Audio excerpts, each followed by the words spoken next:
بسم اللہ الرحمن الرحیم۔ حضرت لوط علیہ السلام۔ حضرت لوط علیہ السلام کے والد کا نام ہاران تھا، جو تارخ آزر کے بیٹے اور حضرت ابراہیم علیہ السلام کے سگے بھائی تھے۔ یعنی لوط علیہ السلام حضرت ابراہیم علیہ السلام کے بھتیجے تھے۔ آپ علیہ السلام حضرت ابراہیم علیہ السلام پر سب سے پہلے ایمان لانے والوں میں شامل ہیں۔ نیز آپ حضرت ابراہیم علیہ السلام ہی کے زمانے میں اہل سدوم کی رہنمائی کے لیے نبوت کے منصب پر فائز ہوئے۔ والد ہاران کے انتقال کے بعد حضرت لوط اپنے چچا حضرت ابراہیم علیہ السلام کے ساتھ بابل میں مقیم رہے اور پھر ایک عرصے بعد سدوم نامی شخص میں آباد ہو گئے۔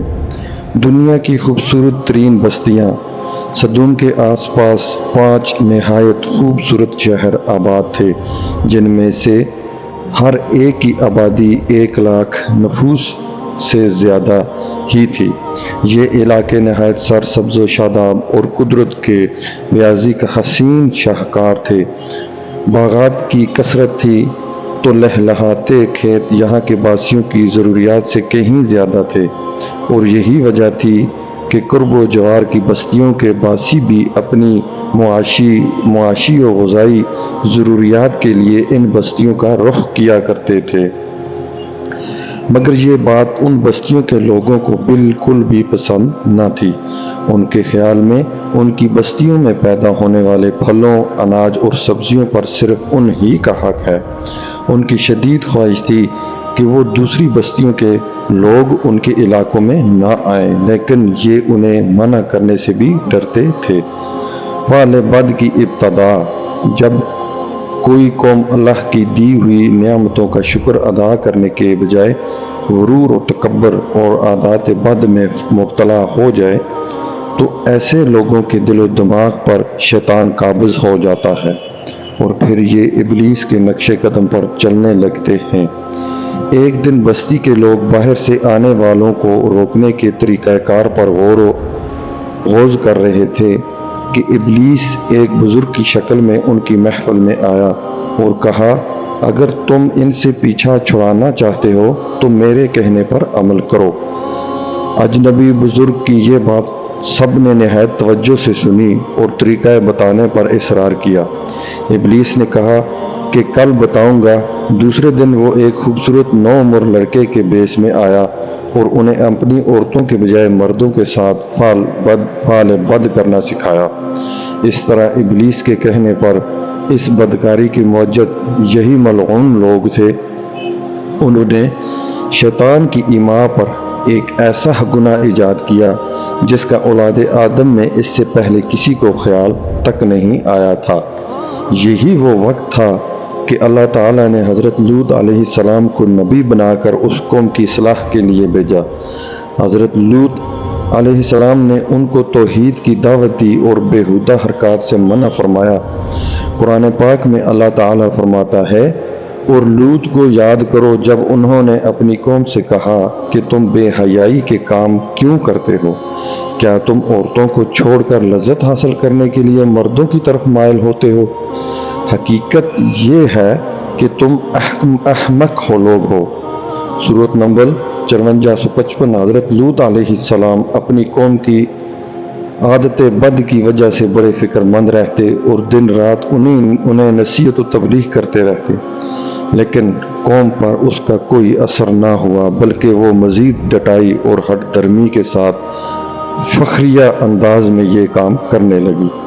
اس کے ساتھ ہی وہ حضرت لوط کے ساتھ بھی سخت رویہ رکھتے اور ان کی باتوں کا مذاق اڑاتے۔ ارشاد باری تعالیٰ ہے، اور قوم لوط نے بھی پیغمبروں کو جھٹلایا جب ان سے ان کے بھائی لوط علیہ السلام نے کہا کہ تم کیوں نہیں ڈرتے؟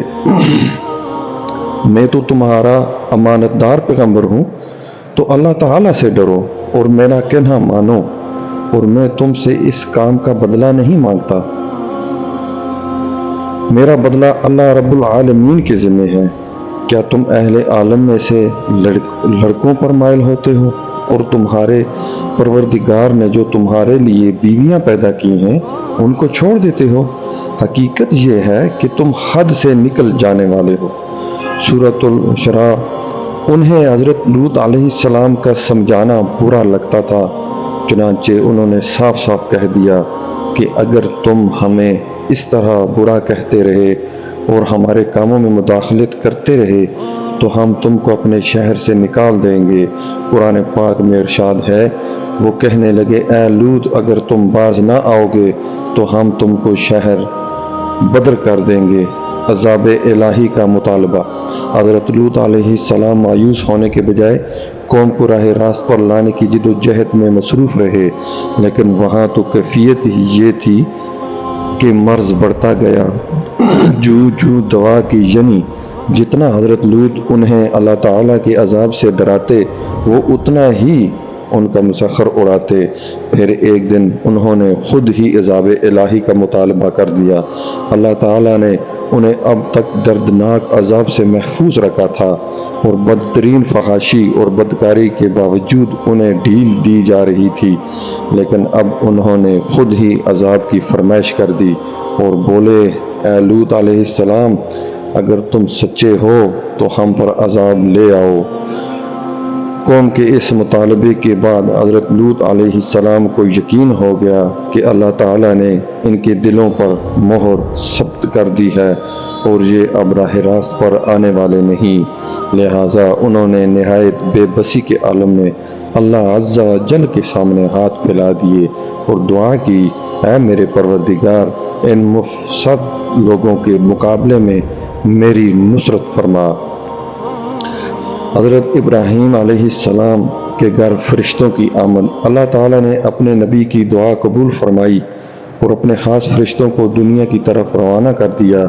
یہ فرشتے پہلے حضرت ابراہیم علیہ السلام کے پاس انسانی شکل میں تشریف لائے۔ اللہ تعالیٰ نے سورۃ الذاریات میں یہ واقعے کو بیان فرمایا ہے۔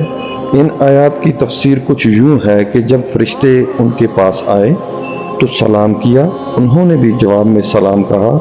حضرت ابراہیم علیہ السلام نے دیکھا کہ یہ تو انجان لوگ ہیں، تو انہوں نے مہمان نوازی کے تقاضوں کے پیش نظر انہیں عزت و احترام سے بٹھایا، پھر ان کے لیے گھر سے ایک بنا ہوا موٹا بچڑا لائے اور کھانے کے لیے ان کے آگے رکھ دیا، لیکن انہوں نے کھانے کو ہاتھ نہیں لگایا، جس پر حضرت ابراہیم علیہ السلام نے ان سے استفسار کیا کہ وہ کھانا کیوں نہیں کھاتے۔ اس موقع پر حضرت ابراہیم علیہ السلام کے دل میں کچھ خوف بھی پیدا ہوا۔ فرشتوں نے جب حضرت ابراہیم علیہ السلام کے چہرے پر خوف کے آثار دیکھے تو کہا آپ ہم سے خوف نہ کھائیے، ہم آپ کو ایک دانش مند بیٹے کی بشارت دینے آئے ہیں۔ حضرت ابراہیم علیہ السلام نے ان سے کہا اے اللہ کے بھیجے ہوئے فرشتوں، اس کے علاوہ تمہارا اور کیا مقصد ہے؟ انہوں نے کہا ہم گناہگار قوم کی طرف بھیجے گئے ہیں تاکہ ان پر مٹی کے کنکر بس برسائیں جو تمہارے رب کی طرف سے ان حد سے گزر جانے والوں کے لیے نشان زدہ ہیں۔ دراصل حضرت ابراہیم علیہ السلام اس لیے فکر مند ہو گئے تھے کہ فرشتے جس بستی کی جانب جا رہے تھے وہاں حضرت لوط علیہ السلام بھی رہتے تھے۔ قرآن پاک میں ارشاد باری تعالیٰ ہے، حضرت ابراہیم علیہ السلام نے کہا کہ اس میں تو لوط بھی ہیں۔ وہ کہنے لگے جو لوگ یہاں رہتے ہیں ہمیں سب معلوم ہے، ہم ان کو اور ان کے گھر والوں کو بچا لیں گے، بجز ان کی بیوی کے وہ پیچھے رہنے والوں میں ہوں گی۔ حضرت ابراہیم علیہ السلام کا ڈر اور خوف ختم ہو چکا تھا، لیکن انہیں علم تھا کہ اللہ کا عذاب قوموں کو نیست و نابود کر دیتا ہے، اور حضرت ابراہیم علیہ السلام نہایت رحم دل اور رقیق القلب تھے، چنانچہ انہوں نے فرشتوں سے قوم لوط کے بارے میں پھر استفسار کیا، جسے اللہ تعالیٰ نے یوں بیان فرمایا جب حضرت ابراہیم علیہ السلام کا ڈر اور خوف جاتا رہا اور انہیں خوشخبری بھی مل گئی تو وہ قوم لوط علیہ السلام کے بارے میں بحث کرنے لگے۔ بے شک ابراہیم علیہ السلام بردبار نرم دل اور اللہ کی طرف رجوع کرنے والے تھے۔ اس پر فرشتوں نے فرمایا، اے ابراہیم علیہ السلام، اس خیال کو چھوڑ دیجئے، آپ علیہ السلام کے رب کا حکم ان تک پہنچا ہے اور ان لوگوں پر کبھی نہ ٹلنے والا عذاب آنے والا ہے۔ فرشتے حضرت لوط علیہ السلام کی بستی میں، حضرت سعدی رحمۃ اللہ علیہ فرماتے ہیں، فرشتے حضرت ابراہیم علیہ السلام سے ملاقات کے بعد حضرت لوط علیہ السلام کی بستی پہنچے اور دوپہر کے وقت وہاں داخل ہوئے۔ جب وہ صدوم شہر میں پہنچے تو ان کی حضرت لوط علیہ السلام کی صاحبزادی سے ملاقات ہو گئی، جو وہاں پانی بھرنے پہنچی تھی۔ فرشتوں نے لڑکی سے پوچھا، ہم یہاں کہیں ٹھہر سکتے ہیں؟ لڑکی نے جواب دیا، آپ یہیں رکے رہے، میں واپس آ کر بتاتی ہوں۔ در حقیقت لڑکی کو ڈر ہوا کہ اگر یہ قوم کے ہاتھ لگ گئے تو ان سے بدسلوکی ہو سکتی ہے۔ وہ اپنے والد حضرت لوط علیہ السلام کے پاس تشریف لائیں اور صورتحال سے آگاہ کیا کہ اے ابا جان، شہر کے باہر چند اجنبی نوعمر لڑکے ہیں، کہیں ایسا نہ ہو کہ قوم ان کو پکڑ لے۔ قوم نے حضرت لوط علیہ السلام کو مہمانوں کو اپنے ہاں ٹھہرانے سے منع کیا، لیکن اس کے باوجود وہ چھپ چھپا کر انہیں اپنے گھر لے آئے۔ گھر کا گھیراؤ فرمان باری تعالیٰ ہے،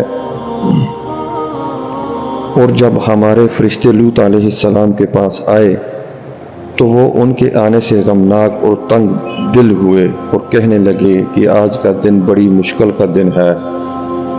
مفسرین فرماتے ہیں کہ یہ فرشتے حضرت جبرائیل علیہ السلام، حضرت میکائیل علیہ السلام اور حضرت اسرافیل تھے، تشریف لائے تھے۔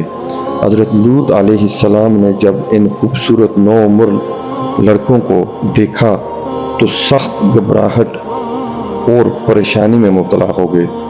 انہیں اپنی قوم کی عادت قبیحہ کے پیش نظر خطرہ تھا کہ نہ جانے قوم ان کے ساتھ کیا سلوک کرے۔ حضرت لوط علیہ السلام کی بیوی کافروں سے ملی ہوئی تھی، سو اس نے نوعمر لڑکوں کے گھروں میں موجودگی کا راز فاش کر دیا۔ یہ سن کر بستی والے دوڑتے ہوئے حضرت لوط علیہ السلام کے گھر پہنچے۔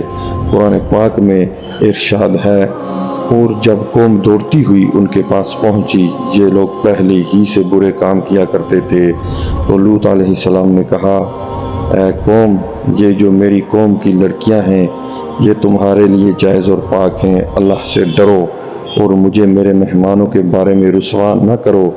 کیا تم میں سے کوئی بھی شائستہ آدمی نہیں؟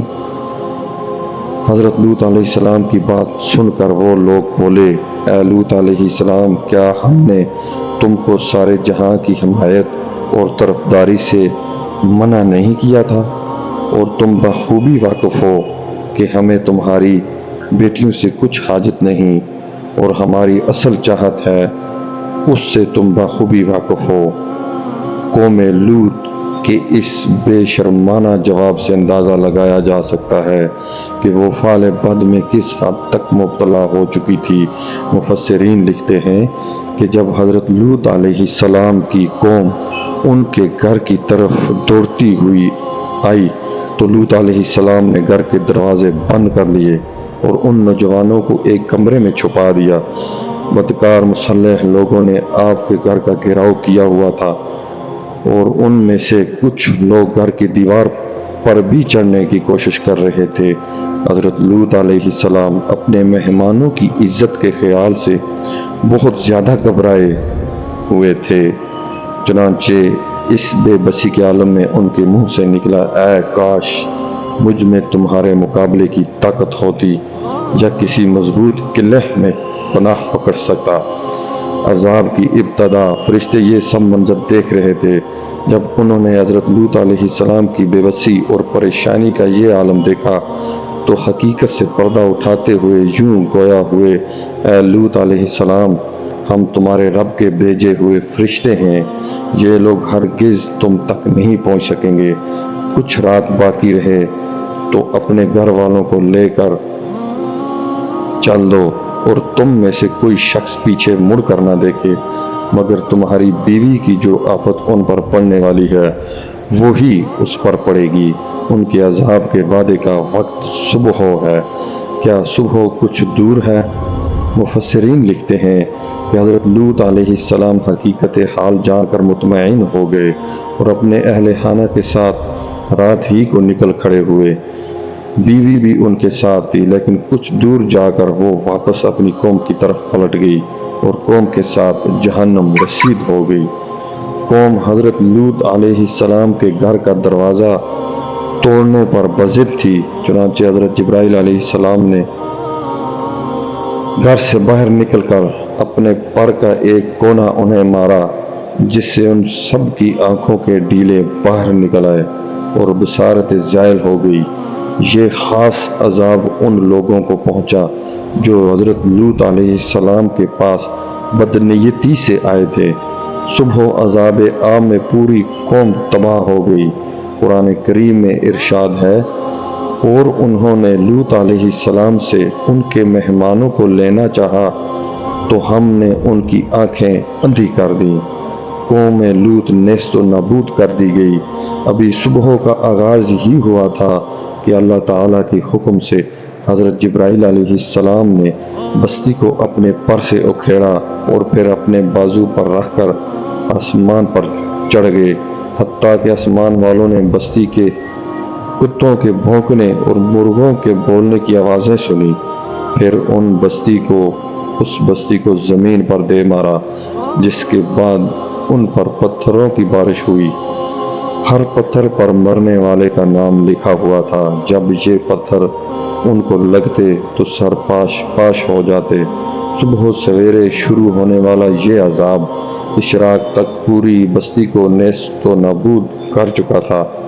اگر کوئی شخص بستی سے باہر تھا تو اسے وہ پتھر اسی جگہ جا لگا جہاں وہ تھا۔ اللہ تعالیٰ نے قرآن پاک میں ارشاد فرمایا، پھر جب ہمارا حکم پہنچا تو ہم نے وہ بستیاں الٹ دیں اور اس زمین پر کنکر کے پتھر برسانا شروع کیے جو لگاتار گر رہے تھے، جن پر تمہارے رب کی طرف سے خاص نشان بھی تھے، اور وہ ظالموں سے کچھ دور نہیں۔ عقل و شعور والوں کے لیے عبرت کا مقام ہے۔ قوم لوط کی خوبصورت بستیوں کو اللہ تعالیٰ نے ایک انتہائی بدبودار اور سیاہ جھیل میں تبدیل کر دیا، جس کے پانی سے رہتی دنیا تک کوئی فائدہ نہیں اٹھایا جا سکتا۔ سمندر کے اس خاص حصے میں کوئی جاندار، مچھلی، مینڈک وغیرہ زندہ نہیں رہ سکتا، اسی لیے اسے بحیرہ مردار کہا جاتا ہے۔ اس کے مغرب میں اسرائیل اور مشرق میں اردن واقع ہے۔ بحیرہ میت، یہ بحیرہ مردار کا یہ علاقہ سطح سمندر سے 420 میٹر یعنی 1378 فٹ نیچے ہے۔ اس جھیل کی لمبائی 67 کلومیٹر یعنی 42 میل اور چوڑائی 18 کلومیٹر یعنی 11 میل ہے۔ اس کا پانی حد سے زیادہ نمکین ہے۔ اس کے ارد گرد کی زمین، جو کبھی دنیا کی سب سے زیادہ سرسبز و شاداب زمین تھی، بنجر اور صحرائی زمین میں تبدیل ہو چکی ہے، اور اب یہ دنیا کا ایک ایسا مقام ہے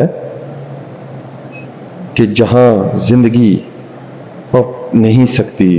دنیا کی 5 حسین ترین بستیوں میں سے آباد قوم لوط کو اللہ تعالیٰ نے 2200 قبل مسیح نیست و نابود فرما کر رہتی دنیا تک کے لیے عبرت کا نشان اور عقل و شعور رکھنے والوں کے نصیحت بنا دیا۔ کچھ سال پہلے بحیرہ مردار کے ساحل پر قوم لوط کی بستیوں کے بعد تباہ شدہ آثار ظاہر ہوئے، جبکہ اللہ تعالیٰ نے 1400 برس پہلے قرآن کریم میں فرما دیا تھا کہ ہم نے اس بستی کو صریح عبرت کی نشانی بنا دیا ان لوگوں کے لیے جو لوگ عقل رکھتے ہیں۔ اللہ تعالیٰ سے دعا ہے کہ اللہ پاک ہمیں نیکی کے راستے پہ چلنے کی توفیق عطا فرمائے، نبی پاک صلی اللہ علیہ وسلم کا فرمانبردار بنائے۔ دوستو، اگر آپ کو ہمارے چینل کی ویڈیو پسند آتی ہیں، اچھی ہیں، تو آپ سے چھوٹی سی گزارش ہے کہ ہمارے چینل کو سبسکرائب کر دیجئے اور لائک کر دیجئے، بیل آئیکن کا بٹن دبا دیجئے تاکہ ہر آنے والی اچھی ویڈیو آپ تک پہنچ سکے۔ اپنے دوستوں کے ساتھ ضرور شیئر کیجئے۔ جزاک اللہ، الحمدللہ۔